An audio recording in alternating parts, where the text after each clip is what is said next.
Friend নমস্কাৰ, মই অঞ্জিত আৰু OTM ফাৰ্মিংলৈ আপোনাক স্বাগতম জনাইছোঁ। বহুত দিনৰ পাছত আকৌ এটা নতুন আপডেট ভোট জলকীয়া মই লৈ আহিছোঁ। ইয়াত দেখিব পাইছে ভোট জলকীয়াৰ গ্ৰোথটো কিমান ধুনীয়াকৈ হৈছে। গতিকে আজি আমি ইয়াৰ গ্ৰোথটো আৰু ফাষ্ট কৰিবলৈ কি ব্যৱহাৰ কৰিম সেই বিষয়ে ভিডিঅ'টো থাকিব। আজিৰ ভিডিঅ'টো এইটো হ'ল ইউৰিয়া নাইট্ৰজেনৰ চ'ৰ্চ হয়। গতিকে যিকোনো পুলি গ্ৰোথ হ'বলৈ নাইট্ৰজেনৰ দৰকাৰ।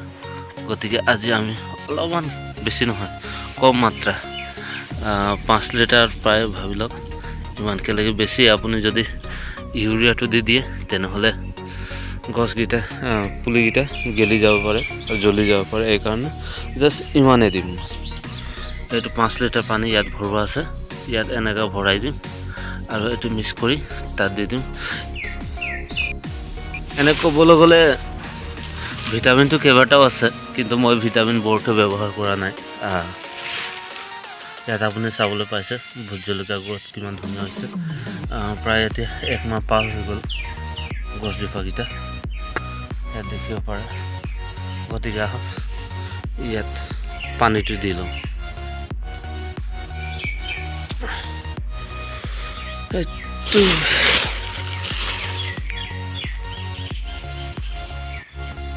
হৈছে নাই, ইয়াক ভালদৰে মিক্স কৰি লওঁ এনেকৈ এইদৰে, যাতে গোটেই ইউৰিয়াটো পানীত মিলি যাওক। সেই হিচাপে বাছ হৈ গ'ল। এতিয়া ৰেডি পানী দিব।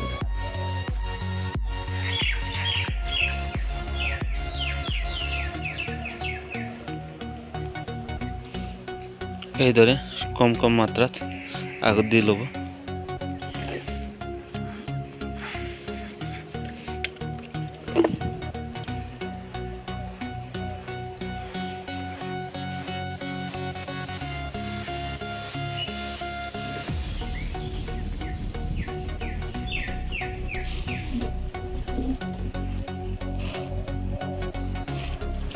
গতিকে পানী দিয়া হৈ গ'ল।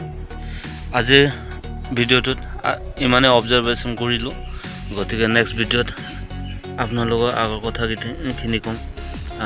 ভিডিঅ'টোত আপোনালোকে কণ্টিনিউ থাকিব, মোৰ চেনেলটো ছাবস্ক্ৰাইব কৰিব আৰু ভিডিঅ'টো লাইক কৰিব আৰু যিমান পাৰে এই ভিডিঅ'টো শ্বেয়াৰ কৰিব, যাতে আপোনাৰ বন্ধু বান্ধৱ যিসকল আছে বা কৃষক বন্ধুসকল আছে তেওঁলোকেও এইটোৰ পৰা উপকৃত হওক, তাৰ বিষয়ে মই কামনা কৰিলোঁ। আজিৰ কাৰণে ইমানে।